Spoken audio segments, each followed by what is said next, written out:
Captain Jake Morrison stood on the bridge of the USS Montana and watched death approach through the black of space. The enemy ships moved like silver sharks through the darkness, their hulls gleaming under the distant stars. He counted 37 of them, each one bigger than his own heavy cruiser. 3 months ago, the war had started with hope. Humanity thought they could fight back against the aliens who called themselves the Velthak.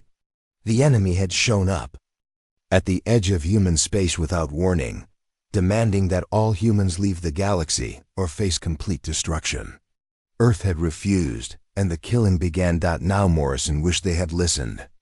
"Sir, we're down to 18 ships," Commander Lisa Hayes said from her station. Her voice was steady, but Morrison could see the fear in her eyes. The Lincoln just lost main power. The Denver is venting atmosphere from 3 hull breaches. Morrison nodded without looking away from the main screen. The space around Kepler Station looked like a graveyard now. Pieces of destroyed human ships drifted past the viewport, their metal twisted and burned. Some still had bodies floating near them, frozen in the cold vacuum of space. The Velthak had better weapons, better shields, and better ships.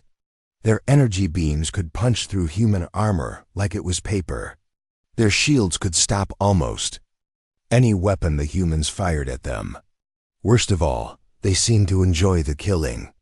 "Captain, incoming transmission from the enemy flagship," the communications officer called out. Morrison straightened his uniform jacket. "Put it through."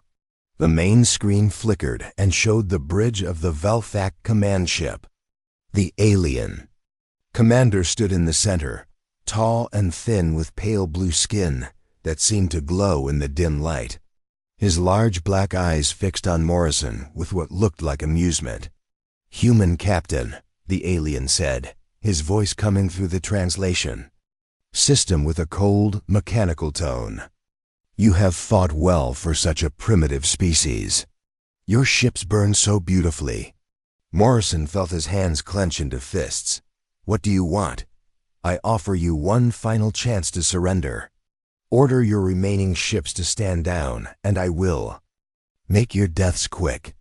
Continue to resist, and I will ensure that every human in this system dies slowly." Behind the alien commander, Morrison could see other crew members moving around their stations.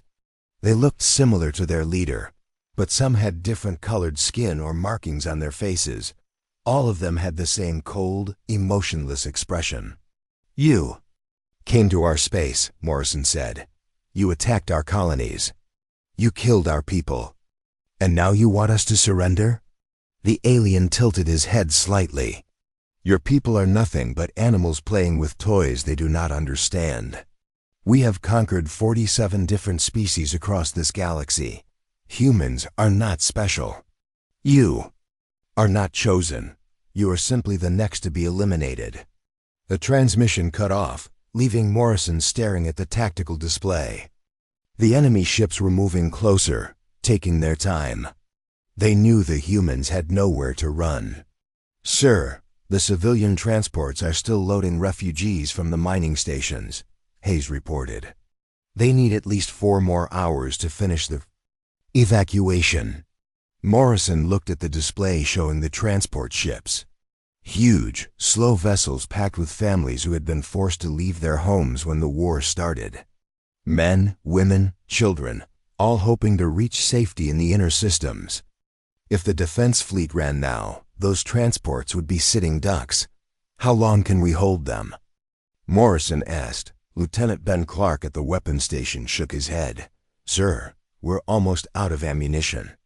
The Montana has maybe 20 minutes of continuous fire left. The other ships are in worse shape." Morrison walked to the viewport and looked out at the stars. Somewhere out there, Earth was still spinning peacefully. His wife Mary was probably working in her garden, the way she did every morning. His son Danny was probably playing with his friends, not knowing that his father was about to die in a hopeless battle. "Sir," the communications officer said quietly, "I'm getting a transmission on an old military frequency. It's heavily encrypted." Morrison turned back to the bridge. Old military frequency? Yes, sir. It's a channel that hasn't been used since the Titan War, almost 20 years ago. The encryption is something I've never seen before. Morrison felt a strange chill run down his spine. The Titan War had been fought when he was still a cadet.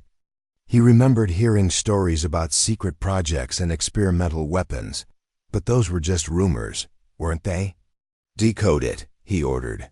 The communications officer worked at his station for several minutes, his fingers flying over the controls. Finally, he looked up with a confused expression. Sir, the message is simple. It just says, Blackstar protocols are active. Hold the line for 6 more hours. Morrison stared at the officer. Blackstar protocols? Yes, sir, that's all it says. Morrison had heard that name before, whispered in quiet conversations between senior officers. During his time at the academy, there had been rumors about a secret project called Blackstar. Some said it was a new type of weapon. Others claimed it was an experimental ship. Most people dismissed it as just another military myth, but the message had come through on a channel that only a few people in the entire fleet even knew existed. Someone with very high clearance had sent it. Commander Hayes, send a message to all ships, Morrison said. Tell them we need to hold position for 6 more hours, whatever it takes. Hayes looked at him with surprise. Sir, I don't think we can last 6 hours. The enemy is moving to attack formation now. I don't care, Morrison said. We hold the line. If there's even a small chance that help is coming, we owe it to those civilian transports to try. The bridge fell silent except for the hum of the ship's systems. Morrison could see doubt in the faces of his crew. They knew the odds as well as he did. 6 hours might as well be 6 years. Sir, Lieutenant Clark called out. Enemy ships are beginning their attack run. They're targeting the Montana first. Morrison sat down in his command chair and activated the ship-wide communication system. All hands, this is the captain. We've been ordered to hold position for 6 more hours. I know that seems impossible given our situation, but we're going to try anyway. We've got thousands of innocent people depending on us, and we're not going to let them down. He paused, looking around at his bridge crew. These were good people, all of them. They deserved better than to die in a hopeless battle. I won't lie to you, Morrison continued. The odds are against us. But we're human beings, and we don't give up. We don't abandon our people. We fight to the last ship, the last shot, the last breath. That's who we are. The first enemy energy beam struck the Montana's forward shields, sending a shudder through the ship. The lights flickered, and Morrison could smell burning electronics in the air. Return fire, Morrison ordered. All weapons, continuous barrage. Make them work for every inch. The Montana's weapons opened up, sending streams of laser fire and missile volleys toward the enemy fleet. The other human ships joined in, their desperate attacks lighting up the darkness like a deadly fireworks display. Morrison watched the tactical display as his ships fought for their lives. 18 ships against 37. It was impossible. But they were going to try anyway. They were going to hold the line, no matter what it cost. Somewhere in the back of his mind, he found himself hoping that whoever had sent that message about Blackstar protocols knew what they were doing.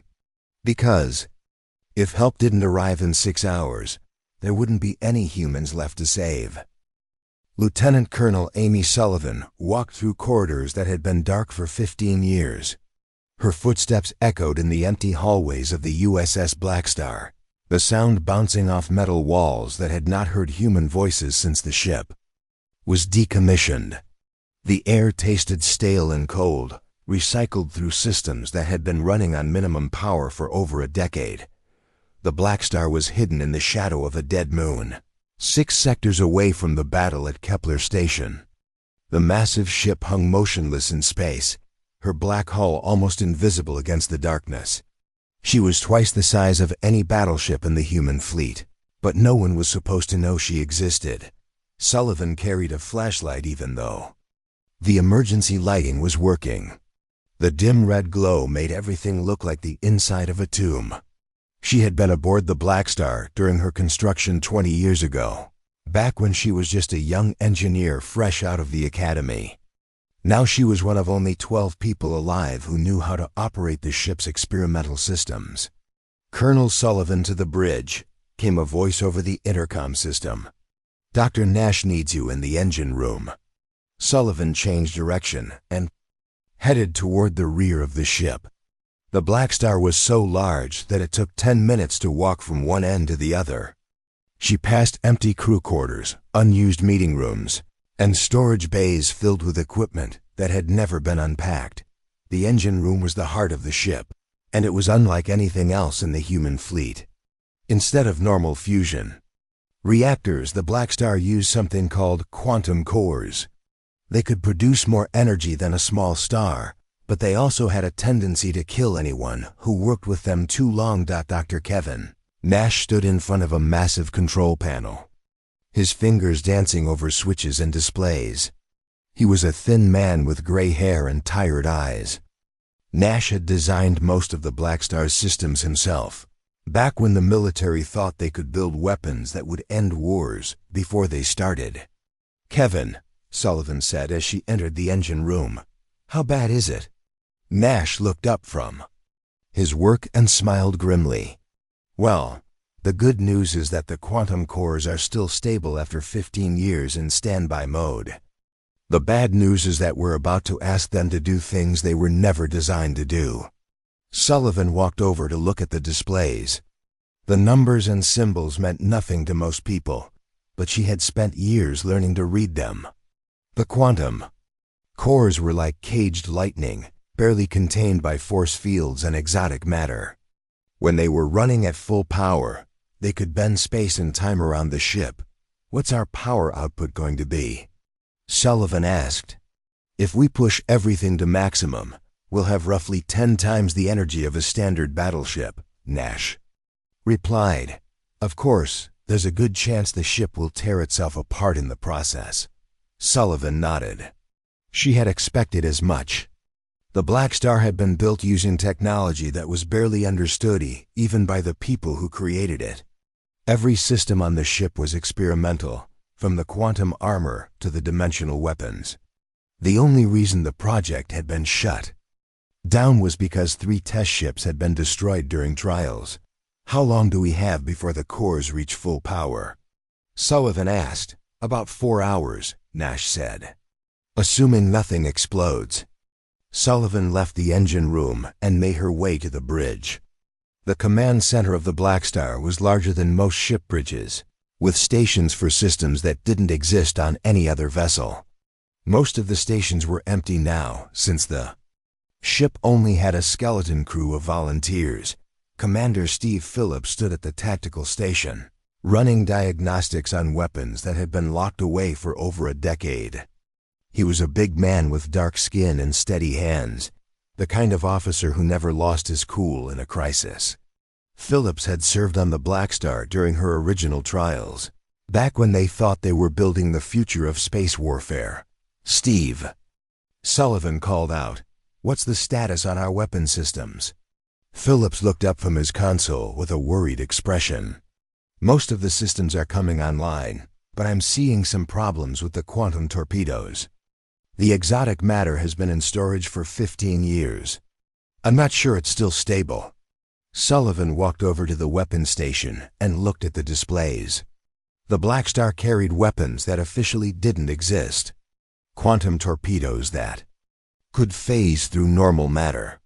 Particle beams that could cut through the fabric of space itself. Gravity bombs that could collapse a small moon. "What about the reality bombs?" Sullivan asked quietly. Phillips hesitated before answering. "They're still sealed in the special storage bay. I haven't even run diagnostics on them yet. Those things scare me, Colonel. They scared me 20 years ago, and they scare me now." Sullivan understood his fear. The reality bombs were the most dangerous weapons ever created by human science. They didn't just destroy matter and energy. They erased things from existence completely, leaving behind holes in space that hurt to look at. "Keep them sealed for now," Sullivan said. "We'll only use them if we have no other choice." The bridge doors opened and Captain Helen Rodriguez walked in. She was a small woman with short black hair and intense brown eyes. Rodriguez had commanded the Blackstar during the ship's final trials, right before the project was shut down. She had volunteered to come out of retirement when the recall order went out. "Colonel Sullivan," Rodriguez said, "I need a status report on all systems." Sullivan pulled up the ship's diagnostic display on the main screen. "Quantum cores are coming online and should reach full power in 4 hours. Weapons systems are mostly functional, though we're having some issues with the exotic matter storage. Life support is stable. The quantum armor is responding normally."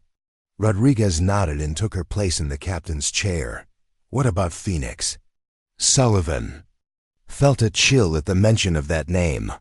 Phoenix was the ship's artificial intelligence, but it was unlike any other AI in the human fleet.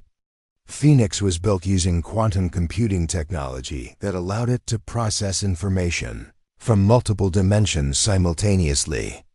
During the trials, Phoenix had started to show signs of true consciousness, which was one of the reasons the project had been terminated.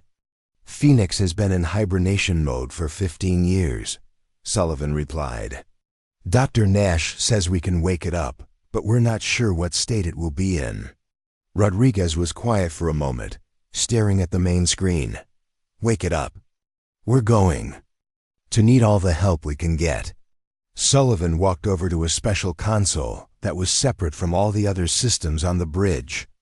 She placed her hand on a scanner and spoke her authorization code. The console came to life with a series of lights and sounds that seemed almost musical. "Phoenix," Sullivan said. "This is Lieutenant Colonel Amy Sullivan. Activation code Omega 77 Blue. Please respond." For a long moment, nothing happened. Then the main screen flickered and showed a swirling pattern of light and color. When the pattern cleared, a face appeared on the screen. It looked human, but the eyes held an intelligence that was definitely not from Earth. "Hello, Amy," Phoenix said in a voice that sounded like music and mathematics combined. "I have been dreaming of fire and darkness. Are we at war again?" Rodriguez stood up from her chair and faced the screen. "Phoenix, this is Captain Rodriguez. The human fleet is under attack by an alien force called the Velthak. We need to help them." Phoenix was silent for several seconds, processing information at speeds no human mind could match. "I see. The Velthak Empire has been expanding across this galaxy for over 300 years.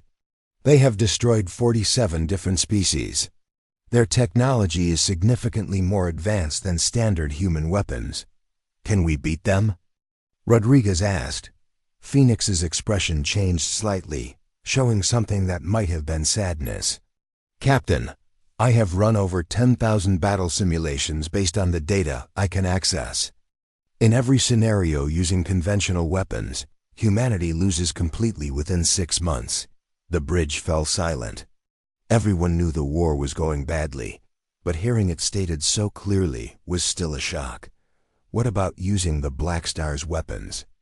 Rodriguez asked. Phoenix paused again, its artificial mind considering possibilities that spanned multiple dimensions. The Blackstar's experimental weapons could destroy the Velthak fleet at Kepler Station. However, the use of such weapons would have consequences that extend far beyond this battle. "What kind of consequences?" Sullivan asked. "The weapons we carry do not simply destroy matter and energy," Phoenix explained. "They damage the fundamental structure of space and time. Using them extensively could create permanent scars in reality itself." Rodriguez sat back down in her chair and stared at the tactical display. The Blackstar was humanity's most powerful warship, but it was also the most dangerous. Every weapon on board could cause damage that would last for thousands of years. "Phoenix," Rodriguez said finally, "calculate a course for Kepler Station. Best possible speed." "Course calculated, Captain. At maximum quantum drive, We can reach Kepler Station in 3 hours and 47 minutes. Rodriguez looked around the bridge at her small crew. These were good people, all volunteers who had answered the call, knowing they might not survive. They were about to take humanity's most dangerous ship into battle against an enemy that had never been defeated. "Take us to Kepler Station," Rodriguez ordered. "And may God help us all." Captain Jake Morrison gripped the armrests of his command chair as another explosion rocked the USS Montana. The enemy fire was getting more accurate with each passing minute. Around him, his bridge crew worked frantically at their stations, trying to keep the ship running as systems failed one by one. "Hull breach on Deck 7, Commander Lisa Hayes reported, her voice tight with strain. "Emergency teams are sealing it now, but we've lost life support to that entire section." Morrison looked at the main tactical display and felt his heart sink. Of the 43 ships that had started this battle, only 9 remained. The rest were either destroyed or so badly damaged they could no longer fight. The space around Kepler Station was filled with debris and frozen bodies, a graveyard that stretched for thousands of kilometers. The Velthak fleet moved through the wreckage like predators, their silver ships untouched by the desperate human attacks. Their weapons cut through human armor with ease, while their shields absorbed everything the remaining defenders could throw at them. "Sir," Lieutenant Ben Clark called from the weapons station, "we're down to our last magazine of missiles. After that, we only have laser batteries." Morrison nodded grimly. The Montana had been firing continuously for over 5 hours, longer than any ship was designed to sustain combat.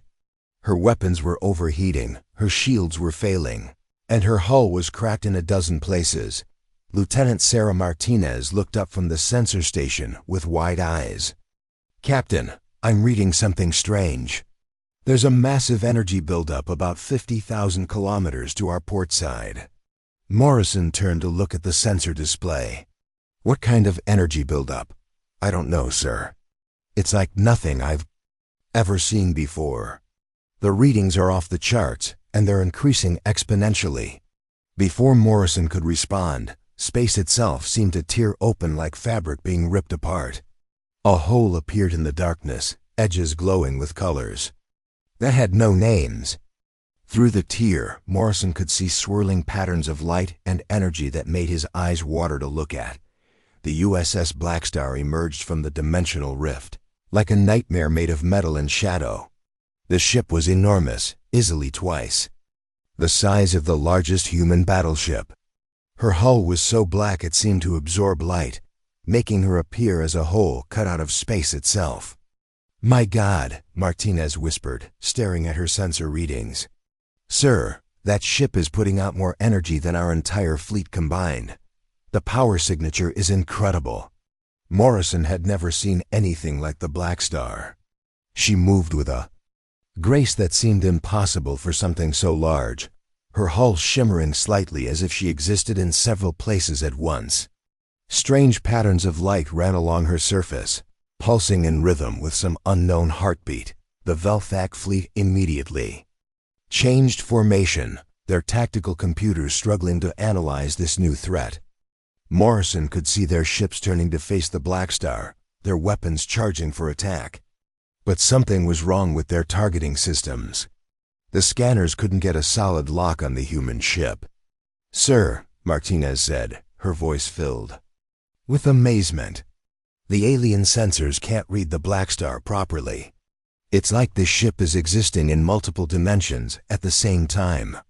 A communication channel opened, and Captain Rodriguez's voice filled the bridge of the Montana. "This is the USS Blackstar to all human vessels. We have the situation under control. All ships fall back to minimum safe distance immediately." Morrison activated his communication system. "Blackstar, this is Captain Morrison of the Montana. What's your status? We weren't expecting reinforcements." "Captain Morrison, we're here under classified orders from Terran Command. Please withdraw your ships to at least 100,000 kilometers. We're about to engage the enemy with experimental weapons that may cause temporal displacement effects." Morrison didn't understand half of what Rodriguez had said, but he recognized the voice of someone who knew exactly how dangerous they were about to become.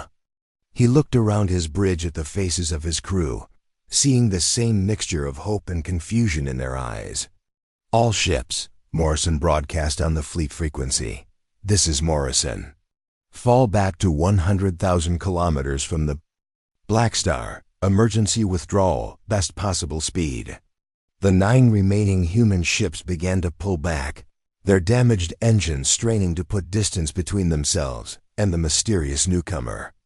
Morrison watched the tactical display as the Blackstar moved forward alone, heading directly toward the entire Veil-Thack fleet. The alien commander apparently decided that one ship, no matter how large, couldn't pose a serious threat to 37 vessels. The Veil-Thack fleet opened fire with everything they had, concentrating the firepower of 6 dreadnoughts on the Blackstar. Morrison held his breath as he watched streams of energy lance through space toward the human ship. The alien weapons were powerful enough to vaporize a small moon, and they were all aimed at a single target. The energy beam struck the Blackstar and simply disappeared. The ship's hull absorbed the attacks like a black hole swallowing light.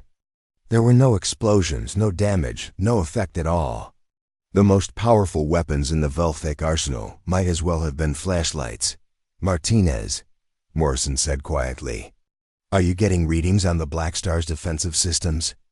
Martinez stared at her instruments with a confused expression. "Sir, I'm not reading any shields at all. It's like the energy is being redirected somewhere else entirely. Maybe into another dimension." The Veil-Thack commander tried a different approach, ordering his ships to surround the Blackstar and attack from all sides. Dozens of energy beams converged on the human vessel from every angle, creating a light show that was visible from the other side of the solar system.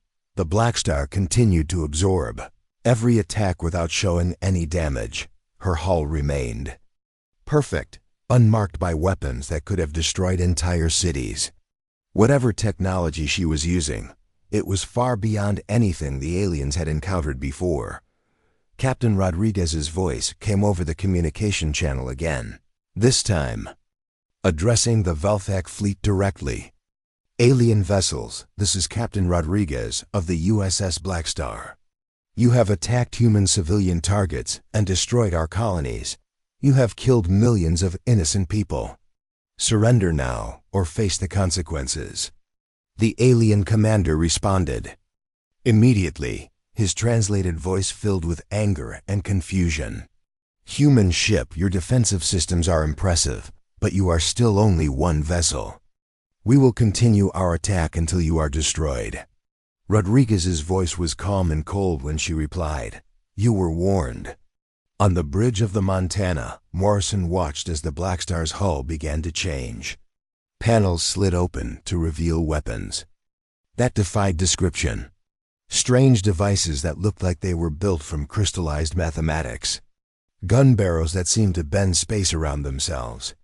Launch tubes that appeared to exist in several dimensions simultaneously. "All weapons," Rodriguez announced over the open channel. "Fire everything." The first volley from the Blackstar rewrote the laws of physics in a sphere roughly the size of Earth's moon. Quantum torpedoes materialized inside the hulls of Veil-Thack ships, their exotic matter warheads detonating from within. 3 enemy dreadnoughts didn't explode or burn or break apart. They simply ceased to exist, leaving behind empty spaces where massive ships had been just seconds before.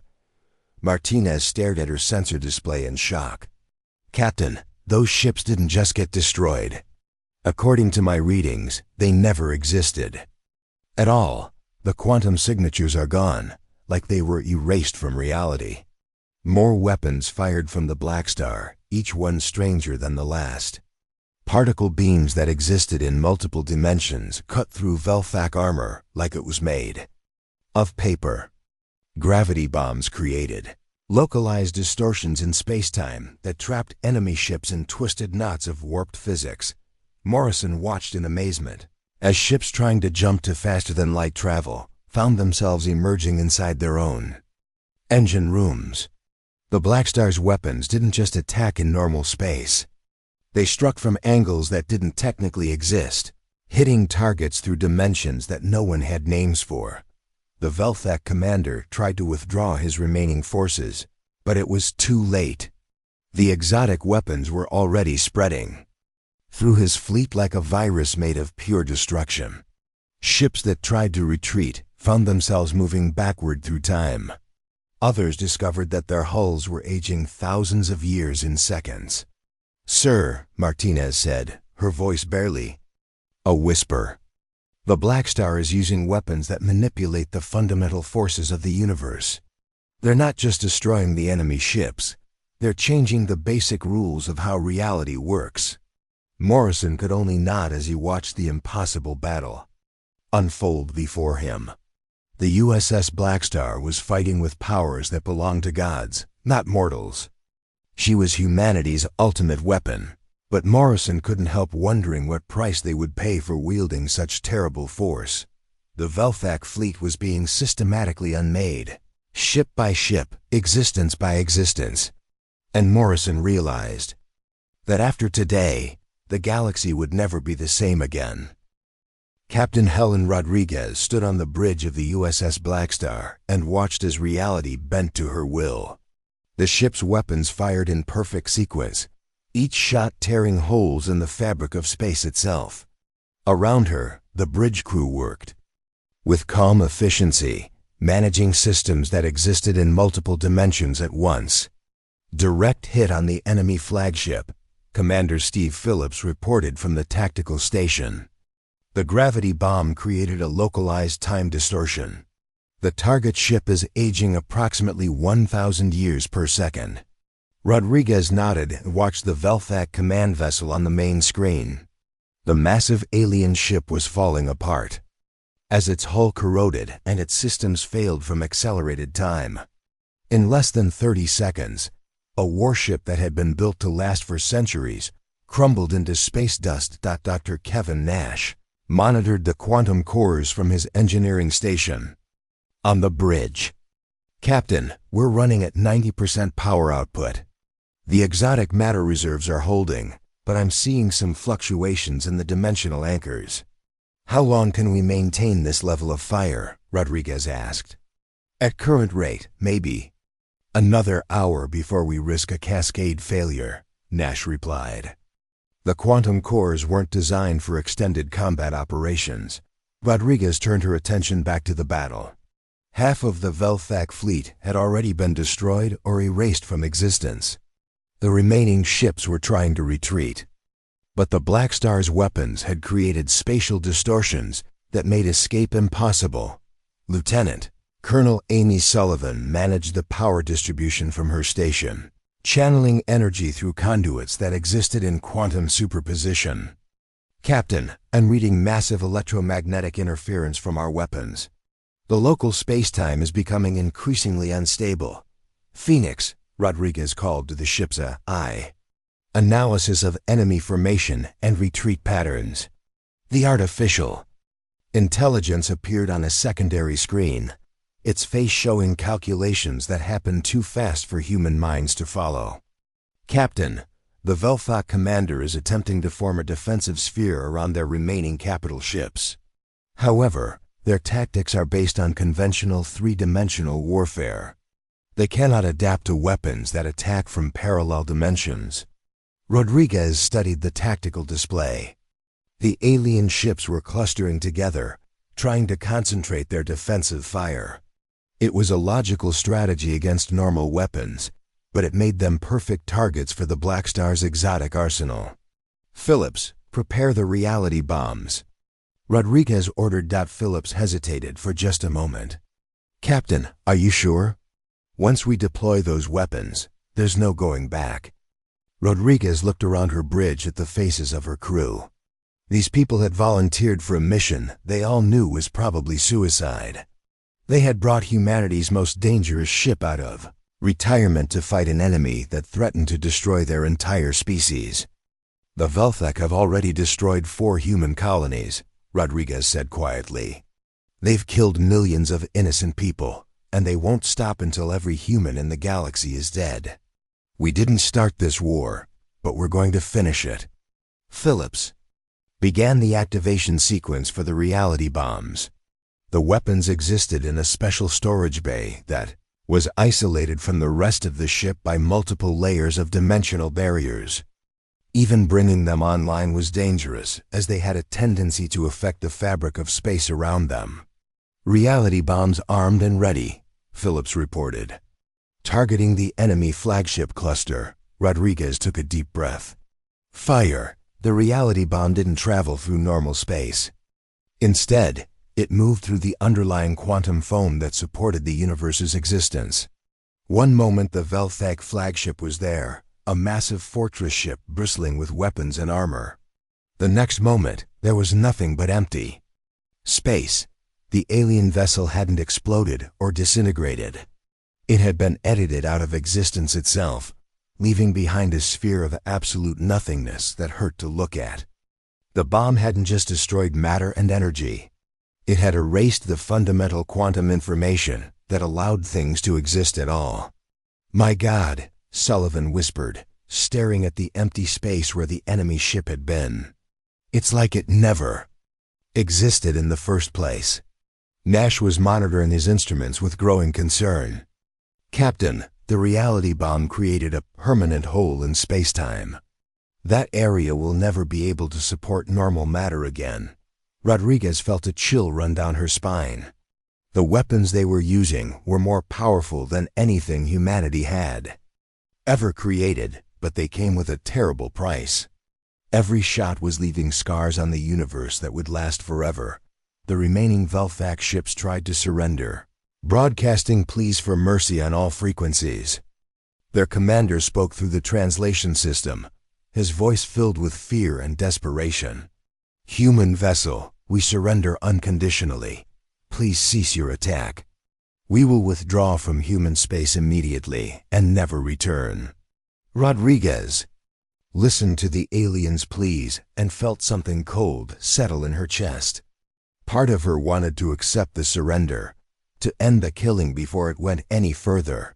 But she thought about the human colonies that had been destroyed, the families that had been murdered, the children who would never grow up because of Velthak brutality. "Phoenix," she said quietly, "show me the recordings from the attack on New Geneva."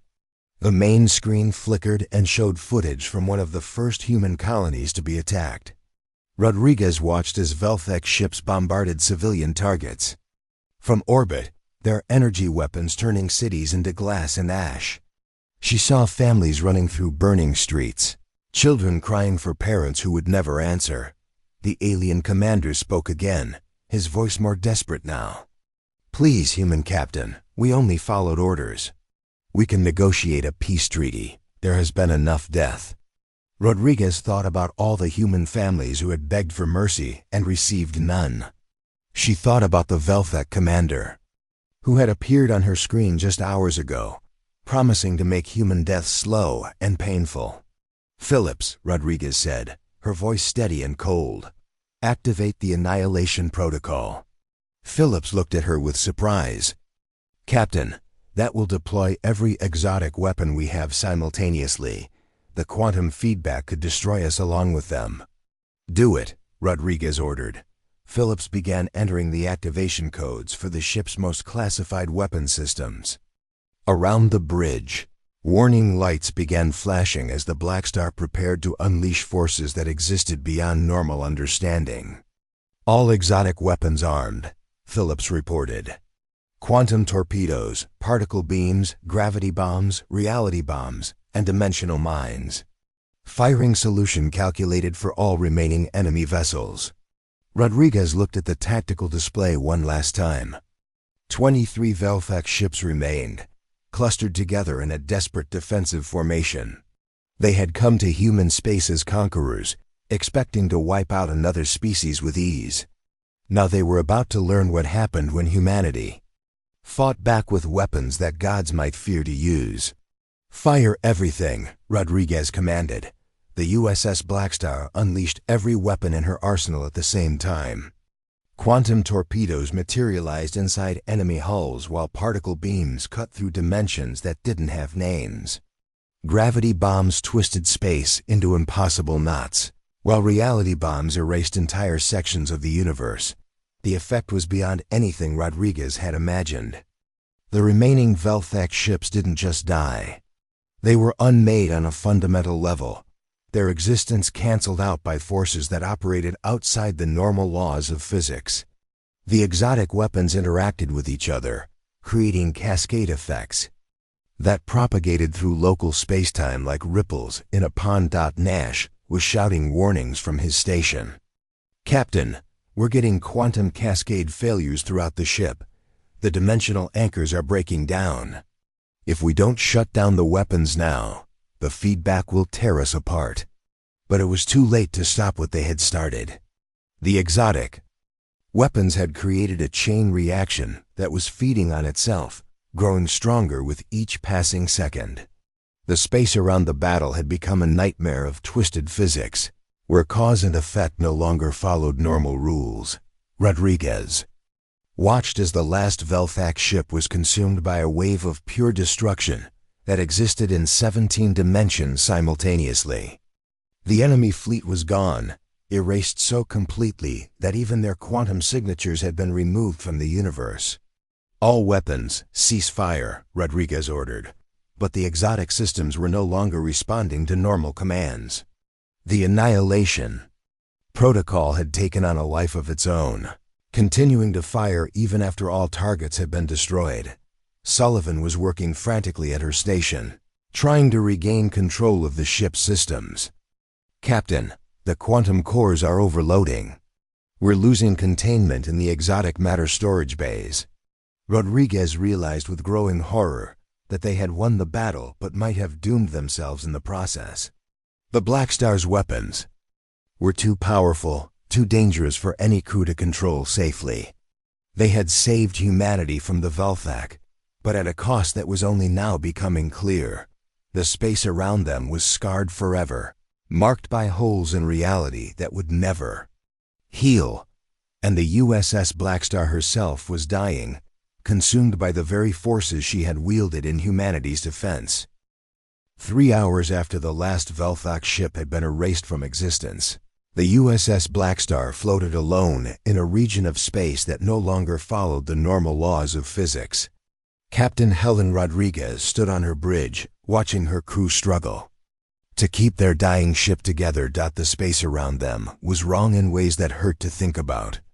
Where the enemy fleet had been destroyed, there were now holes in reality itself. Dark spheres that seemed to exist in negative space, absorbing light and matter and leaving nothing behind. The exotic weapons had torn wounds in the universe that would never heal. Dr. Kevin Nash worked frantically at his engineering station, trying to contain the quantum cascade failures that were spreading through the ship's systems. "Captain, the exotic matter containment is failing on decks 12 through 15. We need to evacuate those sections immediately." Rodriguez activated the ship-wide communication system. "All personnel on decks 12 through 15, emergency evacuation. Report to designated safe areas. This is not a drill." Lieutenant Colonel Amy Sullivan monitored the power distribution as the ship's experimental systems slowly consumed themselves. "Captain, the quantum cores are unstable. At current rate of decay, we have maybe 6 hours before total containment failure." Rodriguez felt a cold weight settle in her stomach. She had known this moment would come from the instant they fired the first reality bomb. The Blackstar's weapons were too powerful for any ship to use safely. They had saved humanity, but they had doomed themselves in the process. Commander Steve Phillips looked up from the tactical station with grim eyes. "Captain, I'm reading massive spatial distortions around the ship. The local spacetime has been so damaged that our navigation systems can't function properly." On the main screen, Rodriguez could see the USS Montana and the other surviving human ships keeping their distance. The smaller vessels looked tiny compared to the Blackstar, like children watching a dying giant. She knew Captain Morrison was probably trying to figure out how to help, but there was nothing anyone could do. "Phoenix," Rodriguez called to the ship's artificial intelligence. "Give me an analysis of our current situation." The IS face appeared on a secondary screen, but something was wrong with its appearance. The image flickered and warped, as if Phoenix was struggling to maintain coherence in the chaotic energy field surrounding the ship. "Captain," Phoenix said, its voice distorted by static, "the quantum instabilities in our hull are propagating through local space-time. If we attempt to travel to any inhabited system, the distortions could spread and potentially destroy entire planets." Rodriguez closed her eyes and took a deep breath. She had hoped there might be some way to save the ship and crew, but Phoenix had just confirmed her worst fears. The Blackstar could never return to human space. The experimental technology that had made their victory possible would be their death sentence. A communication channel opened, and Captain Morrison's voice filled the bridge. "Blackstar, this is Morrison on the Montana. We're prepared to begin emergency evacuation of your crew. Our transports are standing by." Rodriguez looked around her bridge at the faces of her crew. These people had volunteered for a suicide mission, knowing they might not survive. But hearing it stated so directly still sent a chill through everyone present. "Captain Morrison," Rodriguez replied, "I appreciate the offer, but we can't risk it. The quantum instabilities around our ship could contaminate your vessels and spread to any system you visit. We have to handle this ourselves." There was a long pause before Morrison responded. "Blackstar, there has to be something we can do. You saved all of us. We can't just leave you out here." Rodriguez felt tears gathering in her eyes, but she kept her voice steady. "You're not leaving us, Captain. We're choosing to stay. This is our responsibility."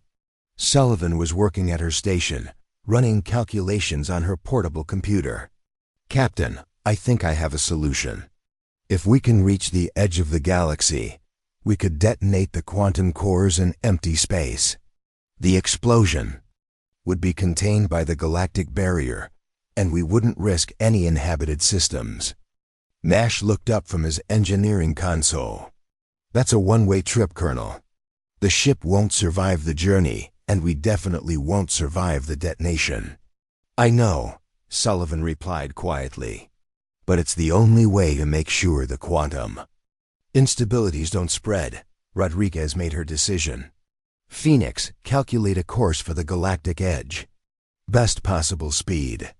Phoenix's image flickered again as the AI processed the request. "Course calculated, Captain. At maximum quantum drive, assuming the ship holds together, we can reach the galactic barrier in approximately 72 hours. Rodriguez activated the ship-wide communication system one last time. "All hands, this is the captain.